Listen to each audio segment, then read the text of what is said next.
तमाशा कोई नहीं सर जी की कर दो नहीं यार बहन चो तमाशा नहीं तो और की कीता सर जी तू ऑलरेडी फैसल साहब ने क्लियर करना है कौन बहन चो मैनू क्लियर करना नहीं करना 5 मिनट दे दो कौन जज साहब भी जज साहब जाने तो मैं जाना।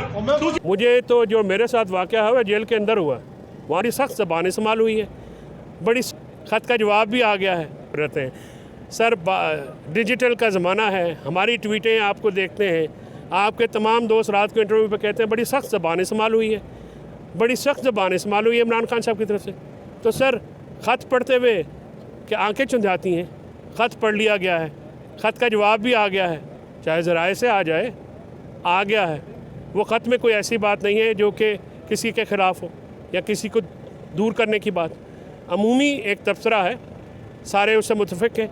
मैं समझता हूँ कि पाकिस्तान में इमरान खान साहब ने अपनी नाक से आगे देखा है, पाकिस्तान के लिए देखा है, पाकिस्तान के मुस्तक़बिल के लिए देखा है और इसका जवाब देना चाहिए। मुअत्तदा अपोजिशन ने, मैं बहुत शुक्रगुज़ार हूँ कि उन्होंने इस ख़त में उठाए गए मंदरजात को इलेक्शंस के हवाले से, आज़ादाना शफाफ इलेक्शंस के हवाले से, इलेक्शन रिगिंग से मुतालिक उन्होंने इंडोर्स किया।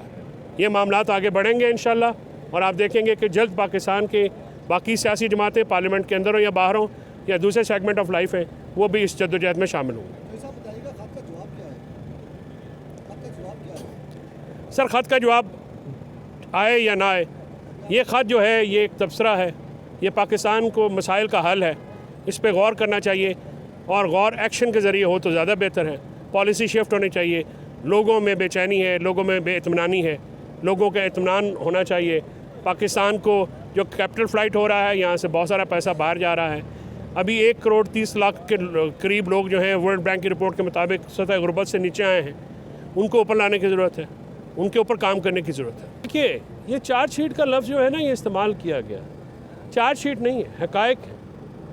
क्या इलेक्शन रिग नहीं हुए, क्या पीका लॉ नहीं आया, क्या 26वीं तरमीम में अदलिया पे सॉल्ट नहीं किया गया, क्या हमारे लोगों को गोलियां नहीं मारी गई, क्या जुडिशल कमीशन देने से इनकार नहीं किया गया, क्या इदारे जो हैं वो हमारे लोगों के ऊपर पल नहीं पड़े, कल से फिर छापे नहीं मर रहे। तो एक हक़ाइक़ है, हक़ाइक़ तलख़ होते हैं, हक़ाइक़ों की तलख़ियाँ जो हैं वो अल्फाज कम नहीं कर सकते, ख़ासकर वो हक़ाइक़ जो कि पाकिस्तान की आवाम के ऊपर, पाकिस्तान के आम शहरियों के ऊपर ज़ख्म लगाएं। तो ये हक़ाइक़ हैं, चार्जशीट नहीं।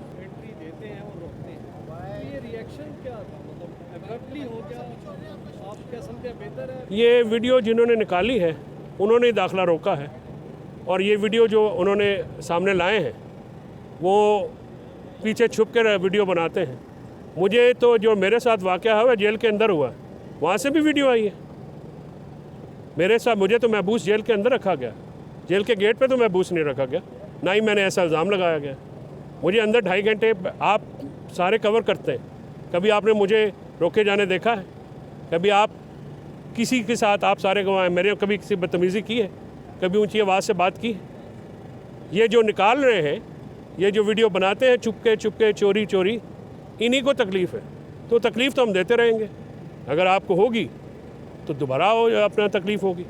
हम अंदर जाएंगे या ओपन ट्रायल होगा, ये गिवन है।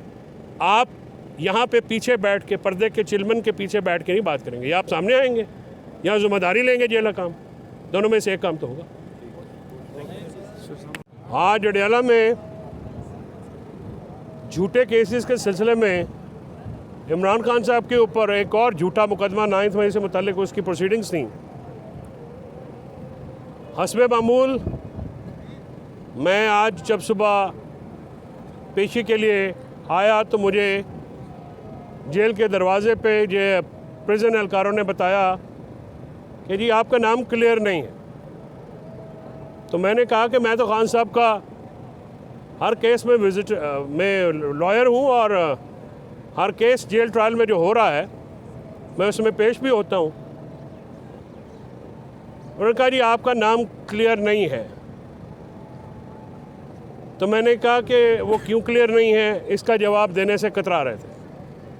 तो मैंने देखा बाहर जियो न्यूज़ के सीनियर रिपोर्टर हैदर शराजी साहब, वो भी अनक्लियर थे। किस वजह से थे ये समझ में नहीं आया। हमारी तो समझ में आ गया कि हमने, क्योंकि खान साहब का ख़त जो है उसके कंटेंट शेयर किए थे आप लोगों से, तो उसका बुरा मान गए।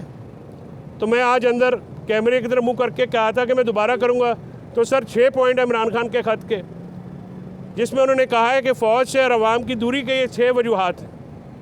इलेक्शन रिगिंग, इलेक्शन 2024 जो फॉर्म 47 की माइनॉरिटी हुकूमत इस्टेब्लिशमेंट ने हमारे ऊपर इम्पोज की, रिज़ल्ट चेंज किए इलेक्शन कमीशन ने और उनको तहफ़्फ़ुज़ फराहम किया काजी फाइज़ ईसा ने, जिसका अवाम बहुत बुरा मनाती है और अवाम एक नफ़रत है, और इसका ज़िम्मेदार वो इदारों को ठहराते हैं। मुझे नहीं मालूम इस गुफ्तगू के बाद मैं आपके पास गुफ्तगू कर सकूँगा या मैं इंतज़ार पंजोक्ते की तरह किसी इंसिडेंट का हिस्सा बन जाऊँगा, लेकिन ज़रूरी है कि ये बातें रिकॉर्ड पे लाई जाएं। दूसरा नुक्ता, 26वीं आईनी तरमीम जिनकी बात सिक्कों के तहत निज़ाम अदल पे हमला किया गया, निज़ाम अदल को तहस नहस किया गया और अदलिया को बांदी बना दिया गया है। जजेस को रेवेन्यू एहलकारों की तरह यानी पटवारियों और क्लर्कों की तरह ट्रीट किया जा रहा है। ये किसी एक जज का मसला नहीं है, ये इदारे का मसला है। लेकिन वकला जब पीछे मुड़ के देखते हैं तो इस कमीनगाह में कुछ जजेस भी मुलव्वस हैं जो हैंड इन ग्लव हैं अपने इक़्तिदार की लालच में। कोई सुप्रीम कोर्ट में एलिवेट होना चाहता है, कोई चीफ जस्टिस बनना चाहता है, कोई जज भर्ती कराना चाहता है। तो उस सिलसिले में अदलिया का इदारा रहे ना रहे, इनकी नौकरियां रहनी चाहिए। मैं आज बिल्कुल वाशगाफ लफ्ज़ों में ये कह रहा हूँ कि ऐसे चीफ जस्टिस होने पे कोई फ़ख्र नहीं होता जिसके अंडर मातहत अदालतों के अहकामात को रौंद दिया जाए। वो एक तख्ती होती है, तख्ती तो कब्रों पे भी लग जाती है, जिस पे मदफून का अता पता मालूम होता है। जो तारीख़ में ज़िंदा रहते हैं वो फ़ैसले करते हैं, वो जुर्रतमंद होते हैं, वो बाकिरदार होते हैं, वो ताकतवरों के साथ हाथ मिला के अपने इदारे की तबाही नहीं करते, बैक स्टैबिंग नहीं करते। तारीख़ में हमेशा वो जज जिंदा रहे हैं जिन्होंने आइन और कानून और जमहूरियत का साथ दिया। वो जज तारीख़ का हिस्सा बन गए, काजी फाइज़ ईसा जैसे, जिन्होंने ज़ाती मुफाद के लिए अवाम के वोटों की चोरी को तहफ़्फ़ुज़ फराहम किया। पाकिस्तान में 26वीं आईनी तरमीम और अदलिया का निज़ाम तहस नहस करने में सिर्फ 2 वजूहात हैं।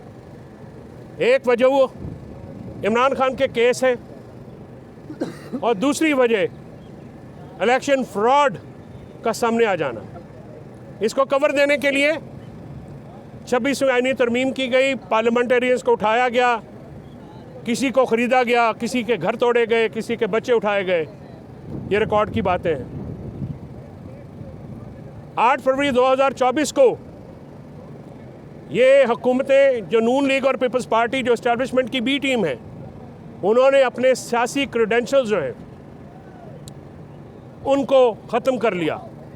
ये वो दिन था जब नवाज शरीफ में अगर थोड़ी सी भी जमहूरियत होती, को गैरत होती, तो वो पीटीआई का मैंडेट तस्लीम करते और तारीख़ में एक सियासतदान के तौर पे याद रखे जाते। सिंध वालों में अगर थोड़ी बहुत अपने शहीदों की, जुल्फ़कार अली भुट्टो शहीद और बेनज़ीर भुट्टो शहीद की फ़लसफ़े की कोई इज़्ज़त होती, उनकी जद्दोजहद की कोई कदर होती, तो वो भी पाकिस्तान के लोगों का मैंडेट चोरी करने वालों के साथ ना मिलते। अनफॉर्चुनेटली, बदकिस्मती से अब ये ख़ुद को सियासी और जमहूरी जमातें तो कहती हैं, लेकिन ये सियासी और जमहूरी जमातें नहीं हैं। ये इस्टेब्लिशमेंट की बी टीम बन चुकी हैं।